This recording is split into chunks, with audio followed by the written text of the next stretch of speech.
हमने data connect कर लिया है, ठीक है। कनेक्ट करने के साथ हमने मेजर्स और हमारा डायमेंशंस भी देखा, ठीक है। तो अब तक हमने कुछ नहीं किया है, बस डेटा कनेक्ट किया है, राइट। अभी हमें और चीजें देखनी है। जो सेकेंड है मेजर्स और डायमेंशन डिसाइड करना, और तीसरा है applying the visualisation. So let's say मुझे सब कैटेगरी वाइज सेल्स देखना है, ठीक है। तो मैं यहाँ सेल्स सेलेक्ट करती हूँ, यहाँ पे सब कैटेगरी सेलेक्ट करती हूँ, माय बैड। मैं यहाँ सेल्स पे डबल क्लिक कर रही हूँ और यहाँ पे मैं सब कैटेगरी पे डबल क्लिक कर रही हूँ। जैसे ही मैंने इन सब पे डबल क्लिक किया, सेल्स पे और सब कैटेगरी पे, यहाँ पे दो कैप्सूल बन गया है, एक ब्लू कलर का कैप्सूल और एक ग्रीन कलर का कैप्सूल। अगेन नोटिस, जो सब कैटेगरी मैंने उठाई वो अभी ब्लू आ रही है, जो मैंने मेजर उठाया वो ग्रीन आ रहा है। और यहाँ पे ऑटोमेटिकली टेब्लू ने हमें एक ग्राफ बना के दे दिया, जो कि है बार ग्राफ, ठीक है। यहाँ पे देख रहे हो आप, सेल्स आ रहा है, मतलब सारे सब कैटेगरी वाइज सेल्स यहाँ पे ऑटोमेटिकली आपको इसने यहाँ पे अवेलेबल करा दिया। सिमिलरली आप यहाँ से चाहो तो रिमूव भी कर सकते हो, लाइक दिस, ठीक है। अब अगेन लेट्स से मैं सब कैटेगरी और सेल्स पे डेटा बना रही हूँ। तो गाइस नोटिस करो, दोनों टाइम हमने सेम चीज सेलेक्ट की है, दैट इज सब कैटेगरी सेल्स। इस बार भी हमने जो डेटा सेलेक्ट किया है वो है सब कैटेगरी सेल्स। हाउएवर, जो हमारा पिछला ग्राफ था वो एक बार चार्ट बन के आ रहा था, लेकिन ये जो ग्राफ है वो टेबुलर डेटा बन के आ रहा है। क्यों? Any guesses why? सो अब मैं आपको इन सब का डिफरेंस बताती हूँ यहाँ पे। तो अभी नोटिस करना मैं क्या कर रही हूँ।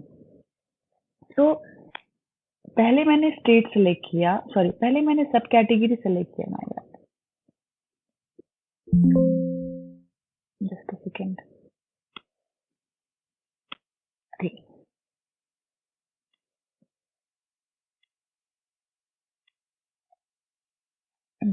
तो पहले मैंने सेलेक्ट किया सब कैटेगरी, ठीक है, और उसके बाद मैंने सेलेक्ट किया सेल्स।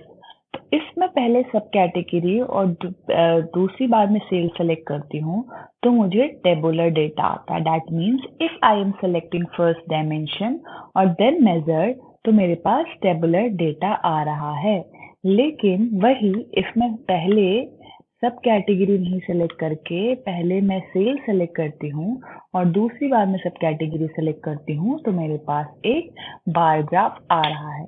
तो इट डिपेंड्स कि आप पहले क्या सेलेक्ट करते हैं, आप किसको कॉलम में डाल रहे हैं, किसको रो में डाल रहे हैं, and as per that only आपका जो डेटा है वो बन के सामने आता है, आपका जो विजुअलाइजेशन है वो बन के सामने आता है, ठीक है।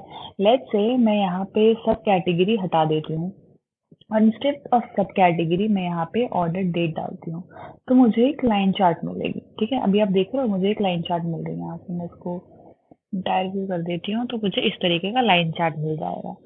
तो टेब्लू खुद ही इतना स्मार्ट है कि वो डिसाइड कर लेता है कि मुझे कौन सा ग्राफ देना है।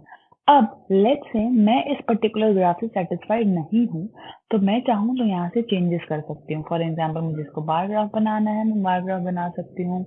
मुझे लाइन एरिया जो भी चार्ट बनाना है मैं वहाँ से चेंजेस करके बना सकती हूँ।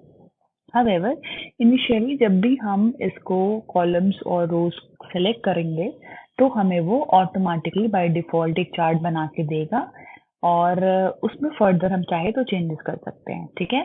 दूसरी चीज यहाँ ये है कि the way we select the column and rows, the sequence which we select, उस पर भी हमारा ग्राफ डिपेंड करता है। फॉर एन एग्जाम्पल, इफ पहले हम डायमेंशन और सेकेंड में मेजर सेलेक्ट करेंगे तो हमें टेबलेट डेटा मिलेगा। इफ हम पहले मेजर और सेकंड में डायमेंशन सेलेक्ट करेंगे तो हमें bar graph kind of visualisation मिलेगा, ठीक है। I hope these things are clear कि कब कौन सा ग्राफ मिलेगा और कैसे चीज़ें वर्क करेंगी। इन द नेक्स्ट क्लास इन्हीं सारी चीज़ों को हम डिटेल में डिस्कस करेंगे, कि कैसे विजुअलाइजेशन बनेगी, अब कैसे इसमें हम फॉर्मेटिंग करेंगे, कैसे हम रिपोर्ट बनाएंगे, डैशबोर्ड बनाएंगे एंड ऑल।